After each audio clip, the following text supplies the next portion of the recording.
Meta AI, kenapa sih orang yang mengkritisi dogma agama dituduh menghina Islam dan tiap kritik ustadznya dibilang menghina ulama?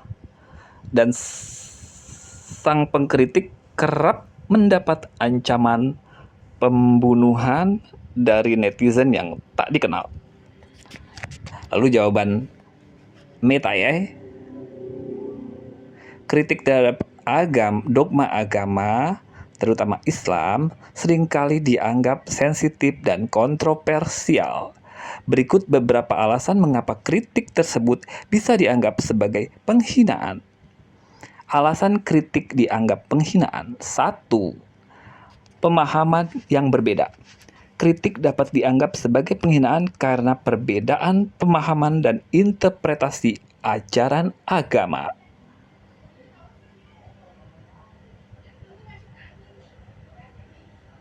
2. Emosi dan sentimen. Agama seringkali terkait dengan emosi dan sentimen yang kuat, sehingga kritik dapat memicu reaksi emosional. 3. Keterlibatan identitas. Agama seringkali diidentikan dengan identitas pribadi atau kelompok, sehingga kritik dapat dianggap sebagai serangan terhadap identitas tersebut. 3. Kuasa dan otoritas. Kritik terhadap ulama atau pemimpin agama dapat dianggap sebagai tantangan terhadap kuasa dan otoritas mereka.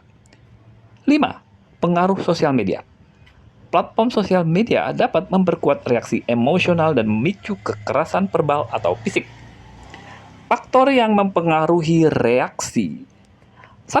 Pendidikan dan kesadaran. Tingkat pendidikan dan kesadaran masyarakat tentang toleransi dan kebebasan berpendapat mempengaruhi reaksi terhadap kritik. 2. Kultur dan tradisi. Kultur dan tradisi masyarakat yang menghargai kepatuhan dan kesetiaan dapat mempengaruhi reaksi terhadap kritik. 3. Kebijakan dan hukum. Kebijakan dan hukum yang mengatur kebebasan berpendapat dan kebebasan beragama mempengaruhi reaksi terhadap kritik. 4. Pengaruh dan kelompok ekstrim. Pengaruh kelompok ekstrim dapat memanfaatkan kritik untuk memicu kekerasan dan toleransi. Lalu solusinya apa?